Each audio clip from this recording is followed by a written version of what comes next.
like you were talking about, specific, right to the point and stuff. But so let's just start out when you first met Wayne Morris. What was that like for you? And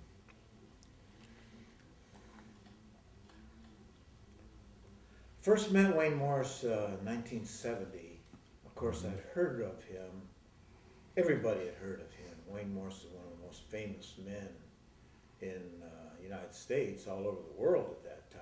He was, unlike we have anything now of a politician, he was not what you'd call today a politician. He was more representative of the people. He was a populist. He was sort of like these Tea Party candidates are now, who are philosophically and ideologically with the people. He was called a populist, he was called a progressive, but he was famous. He was 24 years in the United States Senate. Before he was in the Senate for 24 years, he was the dean of the law school of the U of O for about 15 years. He was the dean of the law school at U of O when he was like 31 years old. He was the youngest dean of any law school in the nation at that time. And while he was the dean, he was a labor arbitrator all up and down the West Coast. People should know that there was a lot of labor unrest before the Second World War. All the stevedores, all the longshoremen, all the ports from Seattle to Long Beach, California, were largely unionized and organized. This was before container ships. Container ships changed everything. Before it was a very labor-intensive operation to load and unload ships. But containers and computers changed all that, much as it did steel making in my hometown of Gary. It totally transformed the working population. So he was a labor arbitrator. Now, there's a difference between an arbitrator and a negotiator. Wayne Morris was an arbitrator because both the companies, the corporate companies, and the workers trusted him. And what an arbitrator does, he doesn't negotiate the terms. He listens to the one side, he listens to the other side, and he says, bam, this is what's going to happen. And they have to accept it. Going into it, they agree that whatever the arbitrator says, they're going to have to live with. That's why both sides have to trust this man. So he was famous as a labor arbitrator because all the unions trusted him, because they knew it was for the working people and for the working man and families and things like that. just a minute.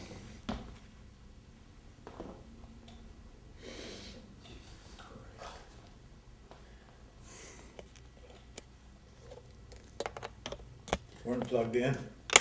Microphone. We start. I have You got it on the house. Now. this one, which isn't bad, but it's not as We're gonna good. do it over. Same. I think we should just. Was it worth doing about Well- the arbitrator? And, Well, yeah, I think all that background information is valuable. I mean, it's Yeah, but is it valuable. off Like, the point? who knows? But you know what these interviews will be utilized for sometimes. If somebody wants to do something on Wayne Morris, and he's a I'm still dude, burning about Margaret. Nobody says I'm hard to work with. you are burning. Nobody says that about me. Right, My what I- rap is the opposite. It's that I'm good to work with. It to you, That's man. all right. No, what the fuck. She don't count. Well, hey, anyway, but like we were talking about, when did you first meet Morris, and what was that like for you? First time I met Wayne Morris, I drove up to his house at the farm up here on Crest Drive, and my job was to pick him up and take him to a live radio broadcast that Art Pearl was doing at the Laurel Golf Course. So I drove up to Crest Drive and picked him up, and we hit it off immediately because we had similar backgrounds. I had been in Washington, D.C. for many years and knew of his reputation, knew of the esteem that he was held in amongst all the people in D.C. because he was on the D.C. committee. All the cab drivers knew him. All the people, all the activists in D.C. knew him because he was totally on their side. And I picked him up. I took him to the radio program, and we hit it off immediately. And I drove him after that many places all over the state, and we were very close for until he died in 1974, when I left the university to begin the Blair Neighborhood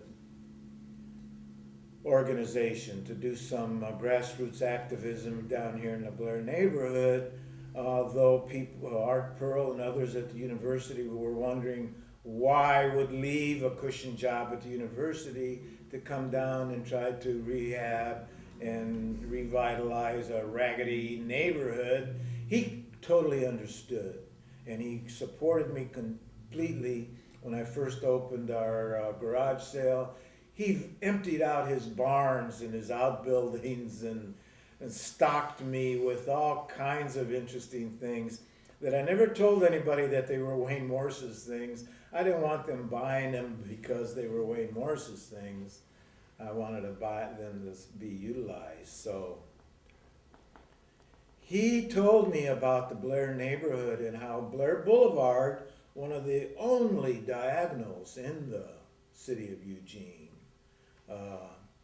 goes from 4th and Blair to 8th and Blair, right here, was what he called the blue-collar Main Street. He said, Willamette Street is the Chamber of Commerce Main Street, but the Blair neighborhood is the blue-collar, working persons, family-oriented Main Street.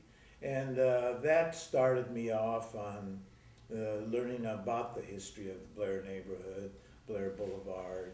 And he came many times to bring me things from his outbuildings and barns and old memorabilia to sell. And he enjoyed coming and just for the stimulating conversation that was happening around there. When we were activating the Blair neighborhood, many,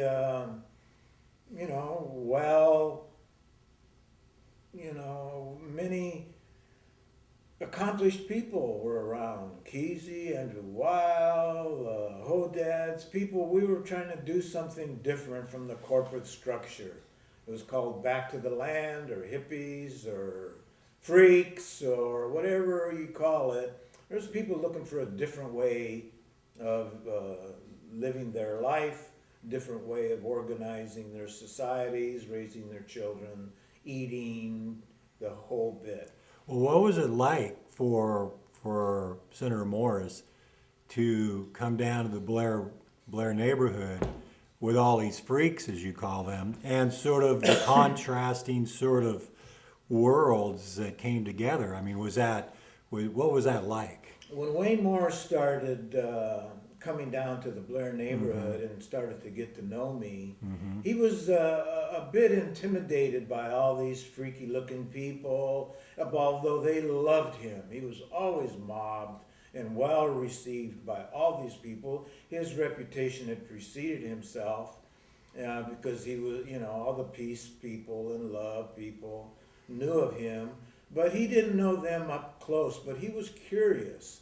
Up until his last days, he wanted to know who these people were, what their values were, what their culture was, proposing. And he used me a lot for that because he knew I had contacts to these people. I took him to the Wall Hall, I took him to the Growers Market, I took him to the Oregon Country Fair where he was mobbed by a lot of naked, painted people. In fact, he always wore a beautiful suit and white shirt, and he was very tight about his clothing. And I remember it was a hot July, and he wanted to know what was going on. He wasn't invited by the fair hierarchy. We went because he wanted to know what was going on. And he was mobbed, and I took him around a few loops, and by the time we left, that blue serge suit and that white shirt was just Technicolor, because all the women with their body paints rubbed against him. That suit looked like it was tie-dyed. And he was curious, and he believed in these people as possible alternative, as a possible counter to the militaristic corporate ways of doing things that had become just business as usual in America. What was your sense of when he was going on these adventures, you know, whether it's at the country fair or Wow Hall or whatever, you know, what did he say to you afterwards? Like, what, you know, was he asking you questions about, like, in more detail? Was he comfortable in that scene at all, or what was After we'd go to a freak show or whatever you want to call it, you know, a place where there was a counterculture happenings, he would listen to what people would say. He would ask people questions. He didn't go there and speak and tell them what he thought. He would ask questions, and later he would always debrief me about, well, you know, what is the future? What is the trajectory of these people? How do you be sustainable with these values? And I think his last public speech was at Ken Kesey's Bend in the River Gathering, which was at that time, until this day, the greatest demonstration of democracy in action, where Ken Kesey and his organizers, and I helped, went to every county in Oregon. That's a big state, and invited them to send delegation to the Bend in the River Gathering and to talk about certain sustainability projects, the environment, health, food, transport. Wayne Morse was the keynote speaker of the Bend in the River Gathering. And Kesey loved and revered Wayne Morse, and I helped get him to speak at that gathering. Later, when Wayne Morse died, a few months after that, I was an usher at the memorial service for Wayne Morse, and I ushered Ken Kesey to his seat, and Ken was really broken up. He had high hopes for what we could do together in the state, and losing Wayne Morse was a heavy blow. And when I ushered him to his seat, Ken didn't want to sit down in the front row where I was ushering the other dignitaries to. I said, Ken, you sit wherever you want, man. And he went way up in the balcony and sat in the corner. And I went up there a couple of times just to check on him, because his head was red. He was visibly, emotionally shaken. And Wayne Morse affected a lot of people like that. We don't have anybody really like that, not only in political life, but in any kind of life, that people out there beloved, that people love them, not just acknowledge them, or not just recognize them, but want to embrace him, want to hug him, want to thank him for his staunch and stalwart representation of the regular people in our society, unwavering, and that endeared him to a lot of people. Everywhere I took him, people met him with affection, not just recognition. What did he, do you remember what his speech was on at the Bend of the River Gathering? Wayne Morse's keynote address at the Bend in the River Gathering was entitled, "Keep Us from Secret Councils." Wayne Morris knew the secrecy that our government operates in. He spoke about it in the 50s. Look at the archives, where he called the United States, said, we're going down the road of a police state. And he said those words, going down the road of a police state, many times in the 50s, 60s, and 70s. He made no bones about secrecy in government, behind the scenes deals, backroom deals, trading votes, going along to get along, were killing our democracy. In fact, he said in the 50s that the two-party system in America is a stranglehold on our democracy. And he practiced that. He was first elected as a Republican. He then was an independent. He then was elected as a Democrat. And none of the party labels meant anything to him. He always put his principles above any kind of political consideration. So that was his topic at the bend of the river. Keep Us from Secret Council was the name of the title. And after the conference, Kesey and his cohorts published all this information. It was sent to different newspapers. His keynote address was published intact, word for word. I had it for a long time. I've lost it. It was in 1974, shortly before he died, and it's as current then. It's as current now as it was then, and more so when we see the secrecy and we see the lack of any kind of transparency. Obama being worse than anybody else, and the presidents. And in my 75 years, I've been through 10 presidents, and they've become successively more secretive. This bend in the river, what was, so the motivation for it was what? The Bend in the River gathering was, I think, one of the greatest high points of Ken Kesey's life. I know he wrote great books, and he was wonderful with children, storytelling. He was a great orator, like Wayne Morris, a great public speaker. Ken Kesey's heart was in social activism. Till the day he died, he was rabble-rousing the regular people. He wasn't a secluded writer, artist, icon of psychedelics or anything like that. He was right down here with the people. He was in George's Garage many times. Public access television. He was always on support of what the people in the neighborhoods and on the ground were doing. The Bend in the River gathering in the early 70s, Oregon attracted people from all over the United States who because after the 60s, there was a crackdown on any kind of grassroots organization. The 60s was a big shift in the power structure, and centralized government really came down hard on any kind of activist, and many gravitated to Oregon. So Oregon had a good name, not only because of Wayne Morris and not only because of Ken Kesey, but the University of Oregon was an activist campus in those days.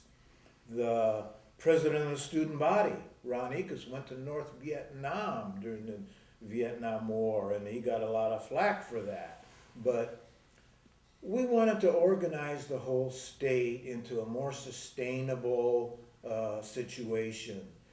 We came here, we weren't just kids in the 70s. I had a wife and 3 children. Kesey had children and a wife. You know, we're all seasoned activists in one area or another, and we could see the salmon were getting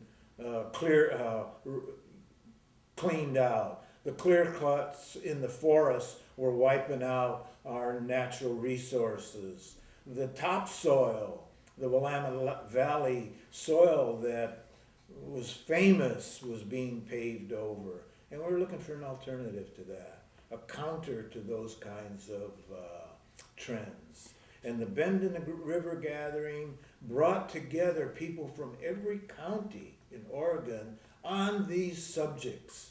And it was all set up, and we had speakers and panel discussions, and all of the information was published after that and disseminated, and we were to have another one that didn't rarely ever happen.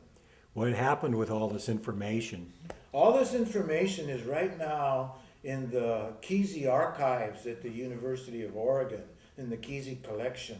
And the Bend in the River Gathering, when I go to the internet and look at all the Kesey information that's on there, there's a whole lot about his books, or psychedelic drugs and stuff like that. I can find nothing about the Bend in the River Gathering, and it's very important, and it's very current for today, because it needs to be done today, just as even more so than in 1974.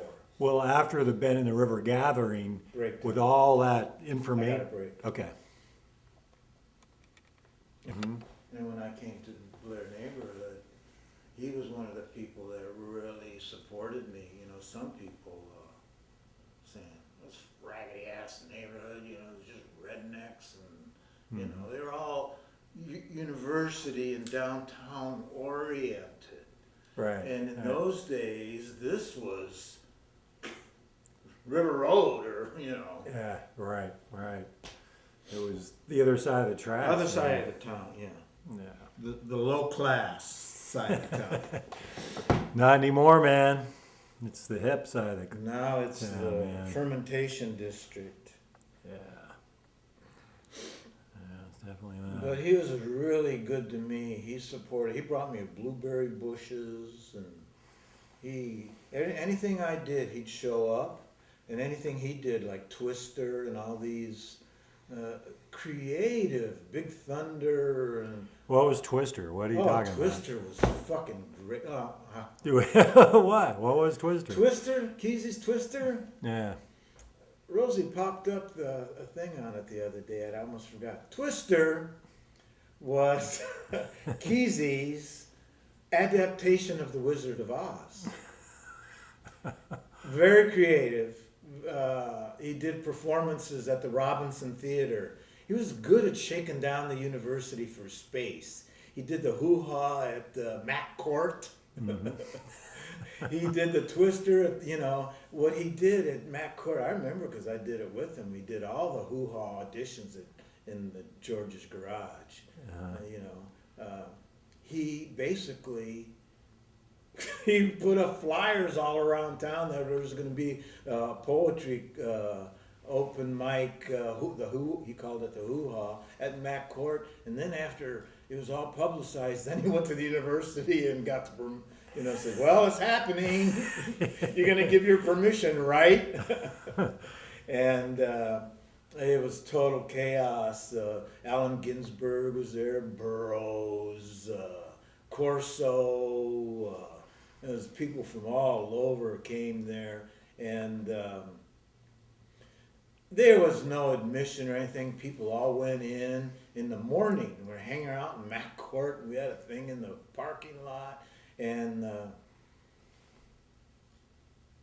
then it came time for the actual thing in the afternoon, and they had to get everybody out of Mac Court. Well, how are they going to do that? I remember I was behind the scenes with Kesey.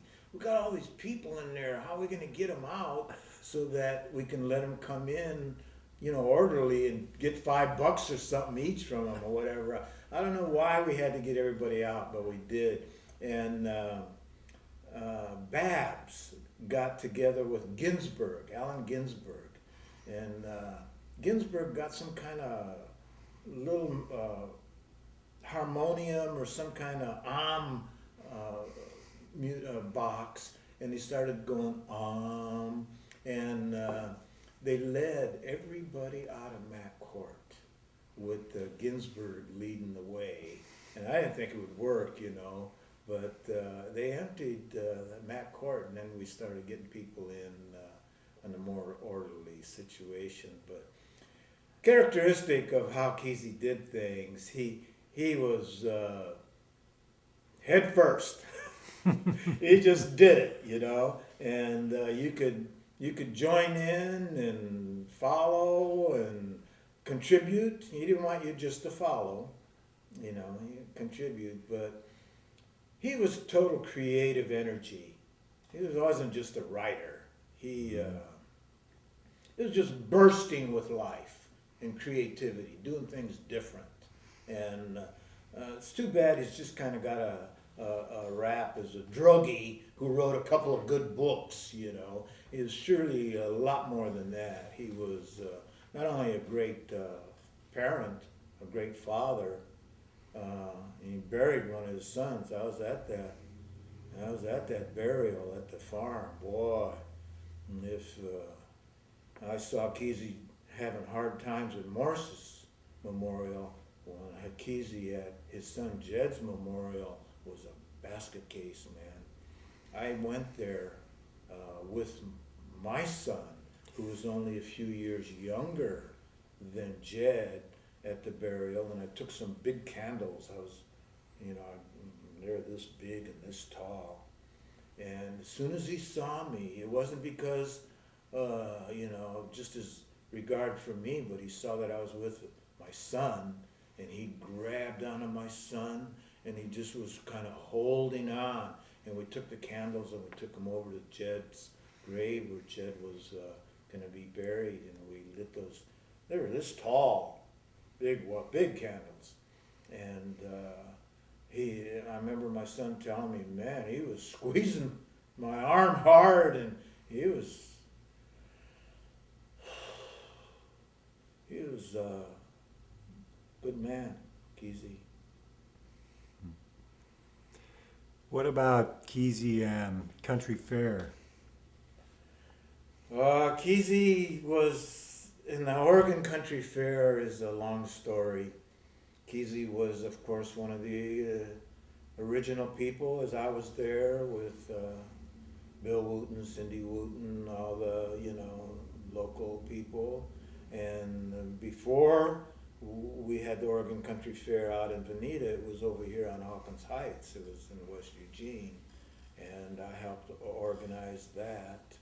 And Kesey was one of the lightning rods. He was one of the spark plugs, along with Reverend Chumley and people who were just creative. Later, it kind of got taken over by more organizational types or bureaucratic and, you know, try to keep it, you know, organized types of people. But in the early days, it was wide open, free flowing. And there weren't just, you know, hippie, peace, love freaks there. Was bikers and all kinds of radicals and renegades that weren't just necessarily middle class, peace and love type kumbaya people. And Kesey was one of the ringleaders of those of us who were on the fringes of the organization.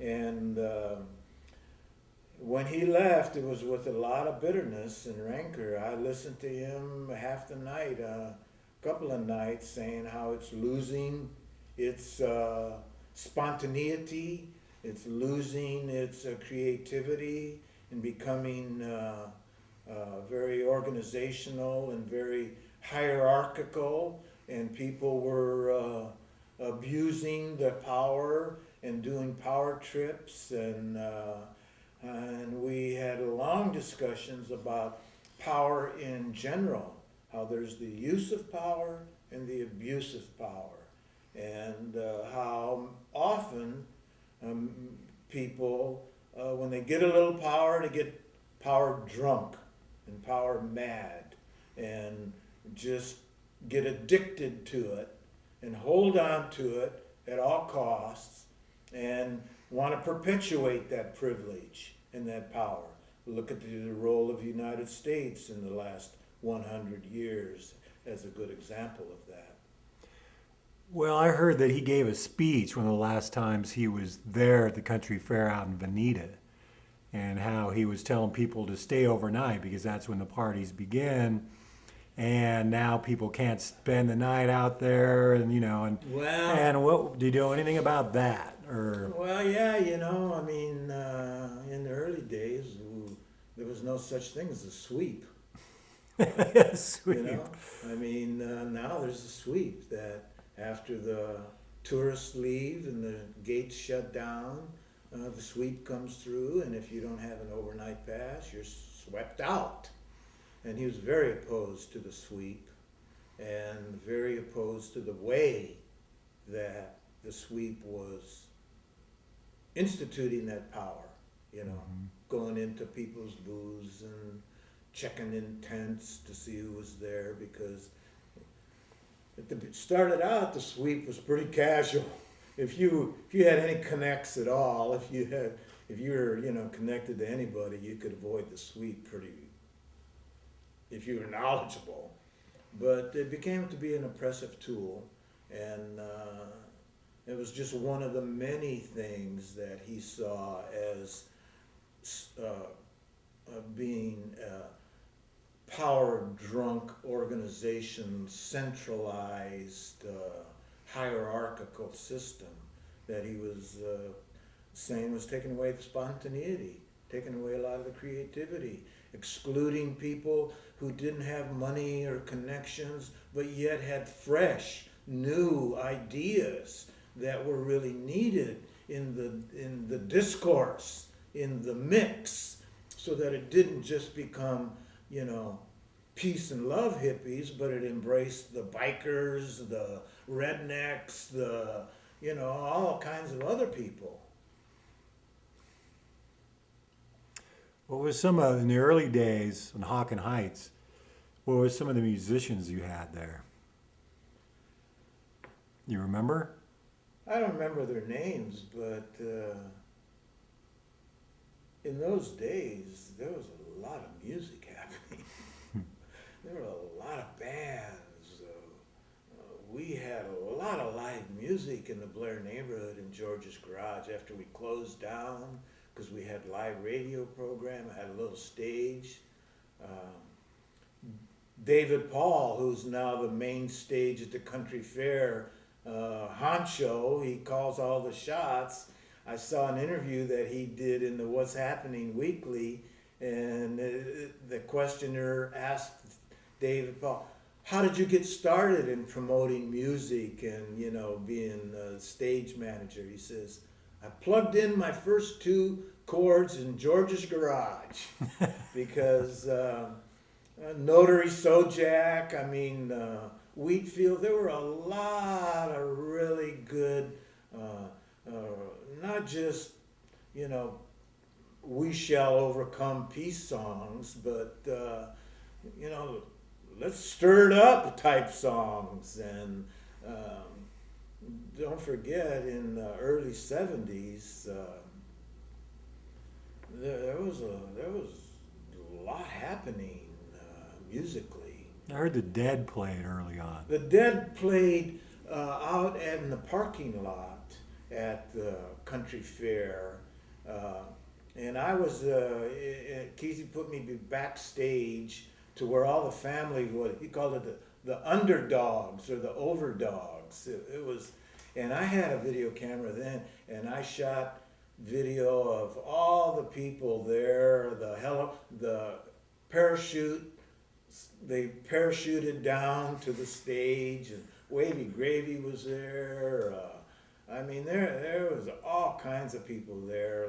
Kesey's relatives, his aunties, and grandmother was there, and it was wild. And that was a benefit for the creamery, the Springfield Creamery. Kesey's father and Kesey's family, they were dairy farmers. I think they were some of the original Dairy Gold cooperative. They supplied school lunch milk in all the Springfield schools, the Springfield Creamery. Chuck and Sue Kesey still running the Springfield Creamery. But Kesey came from a farmer background. You know, he made redneck a good word, a good name. At that table, he of activists, there were. I was more of an urban ethnic person, came from the war on poverty kind of things. Everybody had some kind of MO, but Kesey was a pure, good old boy, blue collar redneck, and he went to when he graduated, I think, from Springfield High School. I think he went to the U of O, but then Stanford University in the Bay Area gave scholarships to kids who had writing potential. So he went to Stanford to some kind of writing program, and that's when the CIA and FBI put advertisements in the Stanford student newspaper for any students who wanted to earn some extra cash and expose themselves to some experimentation that they could earn this extra cash by being a voluntary participant in these experimental programs, of which nobody knew at that time was heavy doses of LSD and other psychedelic drugs, because the CIA and FBI, coming out of the Korean War, had seen the Korea so-called brainwashed a lot of American GIs, and they said, I ain't gonna fight these people, you know, and they went over to the North Korea. And so the CIA and FBI, they're trying to figure out a way that they could get a drug to brainwash people. And that was pretty much the impetus of that program. You can look it up, MK Ultra. MK Ultra was what this program, and it experimented with people all over. A lot of them, they experimented on their own FBI and CIA agents. A couple jumped out of skyscraper windows because they didn't know what dosages were appropriate. And Kesey later talked about the huge dosages that they were giving to these people, that later on when LSD and Osley started making it, it was in much lesser micrograms or whatever they called it. But these were mega doses, and it got Kesey, who was basically a rural Oregon kid, psychedelicized. In fact, he said, I've heard him say, that One Flew Over the Cuckoo's Nest was basically written while he was on peyote, because the book, not the movie, two different things. The book is written from the perspective of the Indian, the Native American guy on the psych ward. The movie, Kirk Douglas, Hollywood, made it from the white guy, McMurtry, I forget the name, point of view. But you read the book and you see how the Indian guy narrated it, was the narrator. You can understand. Not that Kesey was a great Native American activist before, but when he did peyote, he saw reality through a different lens. Stop. Gotcha. I'm rolling, man. Okay.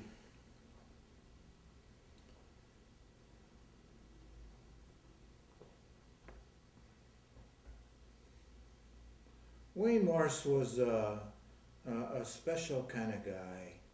Here was, when I met him, he was 70 years old. Had been all over the world, done a lot of things, and yet was still wanting to do more. was not done yet, was not going to ride on his laurels, was not going to be comfortable in retirement, getting huge money checks for speeches at symposiums and things like that. No. He came and he got involved in what was happening locally, and I drove him to many, many places with people from all walks of life. Let me just tell you, one time I drove him to Portland to speak to some very, very rich men, the elite of the inner circle of Portland. I think it was at the Bohemian Club. I don't remember the name of the place, but I remember that it had a awning over the doorway, and I drove the car right in there. And as you went in, they had a black guy open the door for you in a uniform. And Wayne Morse didn't let the black guy open the door for him. He didn't want anybody opening the door for him. He didn't want anybody carrying his suitcase and being an entourage type person. And he knew that guy at the door. He was an old man. He'd probably been at that club for many years. Wayne Morse had spoke there for many years. Anyway, we went in, and I didn't stay for the whole speech, but I stayed for part of it. And I remember the senator asking me after we left and we got back in the car, the question he usually asked. He said he'd have the same question he'd ask, and in the same way he'd say, "Well, I wonder what my young friend Stathakis has to say about that," and just to get my take. And I remember on that particular day, he had gone in there, and there was all the richest men in Portland, and he gave them hell. He said, "You got to do better than this. Why is this state and this city in such awful shape? Why are there so many poor people? Why don't these youth have opportunities? What is happening to our farms? What is happening?" And he just read him the riot act. I mean, he wasn't a kindly old man to them. He was when I took him to the country fair in places. But to these power brokers, he laid it on hard. And I remember saying, he asked me what I thought, and I said, "Well, you told him like it is, Senator, and you didn't have any votes in there when you went in anyway," because he was running for office. And he just chuckled. He liked to hear my takes. He always asked me what I thought. And another thing I remember that I didn't think much of at the time, but he always stayed at the same hotel. It was the Roosevelt Hotel. It was right off the Park Blocks in Portland. It was a small hotel. I went to Portland years later and I saw it's a retirement home or something now. But at that time it was a small, little, not fancy hotel. It had about 4 stories. It was right on the Park Blocks. And we pulled in late at night, and of course the people, they all knew him. He'd stayed there for decades. And he knew about their kids. Well, how's so-and-so's? And they graduated from high school. Well, he would ask about their kids. And he would want to carry his own bag. And they had an elevator with a black elevator man. And although our room was on the 4th floor, it was a slow elevator. It took a while. It had the hand lever, I remember. And I remember asking that old black man about his daughter, and how she was doing, and how his wife was doing. And he wasn't doing it out of just to win a vote, or he was curious, and he knew these people personally, and he didn't want the big fancy rooms. We stayed in a room with, and this happened many times in motels on the road. He'd get a room with 2 single beds, one for him, one for me. And there were times we sat there in our underwear talking about things. And You really get to know a person when you travel with a person, and when you sleep and eat and spend a long time with just the two of you, and the way he treated people and the way the people loved him. I remember taking him to the Pendleton Roundup and all these cowboys with weather-beaten faces and calloused hands. They loved him. They came up to him respectfully and with affection, and people of all walks of life, but especially the poor ones, especially what you might call the lower class or the working class. He was endeared by those people, and he knew them, and he didn't have a political organization like a campaign manager or anything like that. He used the county fairs as his organization. He was a farmer. He had blue ribbons for his chickens, for his livestock, for his sheep. His daughters had to compete in blue ribbon and contests. He was a farmer, and he used these county fairs as his base, and those were his people, and not necessarily the Democratic Party workers or the machine workers who later on, after he died, kind of acted like he was a party man, which he never was, but his political base was the county fairs, and he participated in all of them with his livestock.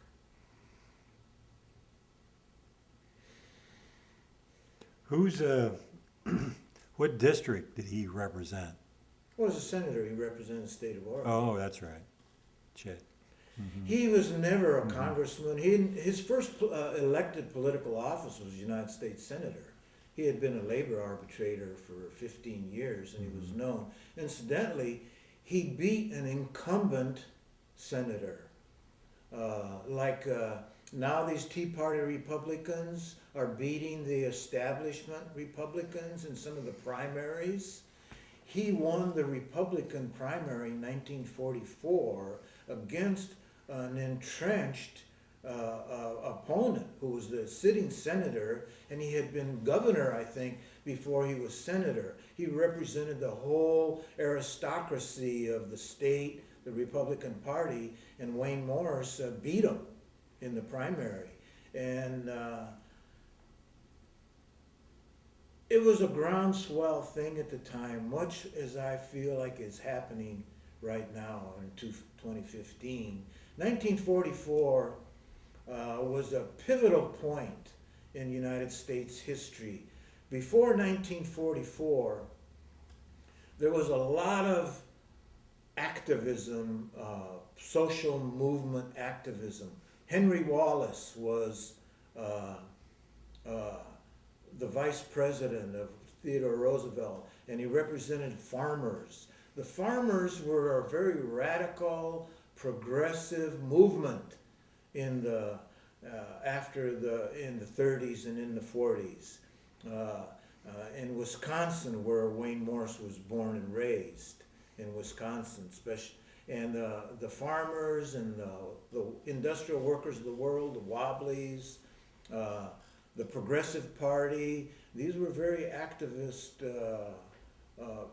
things. And in 1944, a coup came over the United States, much like it did in the 60s, that wiped out a lot of grassroots activism in the 60s. The same thing happened in 1944 at the Chicago Convention, much as happened in 1968 at the Chicago Convention. Eleanor Roosevelt, who was Franklin Roosevelt's wife, was one of the most popular people in the United States. Eleanor Roosevelt was a great friend of Wayne Morris's and Henry Wallace, and the whole Republican and the whole progressive populist movement in the United States. And In the 1944 convention, to when Roosevelt was going to run for another term, the party bosses got Henry Wallace off the vice presidential ticket and put on Harry Truman. Franklin Roosevelt was very weak. He was about to die, but they wanted to elect him to another term, but they didn't want Henry Wallace to be the vice president because should Roosevelt die, Henry Wallace would have been the president, and Henry Wallace was an anti-militarist. He was against entering the Second World War and wars all over. He was for agrarian reform. He had been the Secretary of Agriculture. His father had been the Secretary of Agriculture in previous generations. And when he was about to be put on the ticket in 1944 in Chicago, the party bosses threw the electric circuit breaker and shut down the air conditioning, shut down all the lights, and so they had to adjourn the convention in Chicago because it was August, no heat, no lights, and when they convened it the next day, they had strong-armed and muscled all of the conventioneers with all kinds of promises and bribes to get Henry Wallace off the ticket and Harry Truman on the ticket. Harry Truman was from the Pendergast machine in St. Louis in Missouri. He was a senator from Missouri, and he was a nondescript senator that they could manipulate, and sure enough, shortly thereafter, Roosevelt died, Truman became president, Henry Wallace was purged from power. Never hear that name. You talk to me, you'll hear a lot about Henry Wallace because when my mother supported him, she was ostracized and red paint was thrown on our house, and she got hate mail and phone calls threatening her life. So I learned about Henry Wallace when I was about, I don't know, 44. I was 5 years old. Did you ever spend any time in Washington, D.C. with Senator Morris? I didn't. Mm-hmm. I was working on a program that was part of his legacy, so-called War on Poverty, Office of Economic Opportunity Program. Everybody knew Wayne Morris. He was the father. He was the genesis of all of the so-called Great Society, because he had been an agrarian,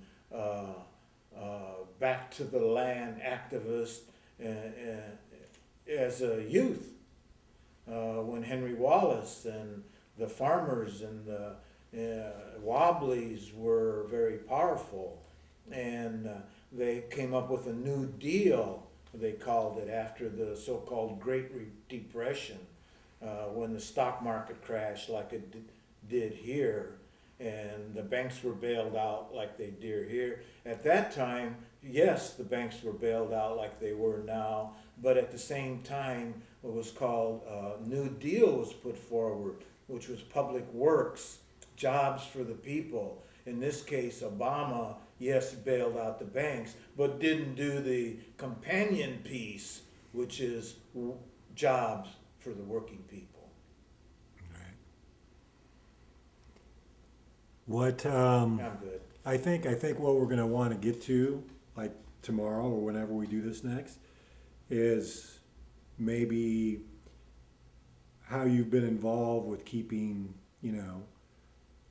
Senator Morris's, history alive. 20 years of the Wayne Morris Youth Program? That, and then the Free Speech 1993. Plaza, and Terrace. talking about that, the terrace. Yeah, and I think we want The to. conferences we did, Mhm. based on what I learned from the Bend in the River gathering. Yeah, So I'll connect those, Okay, and we'll go, that tomorrow. okay, All right, thank you, man. you too, man.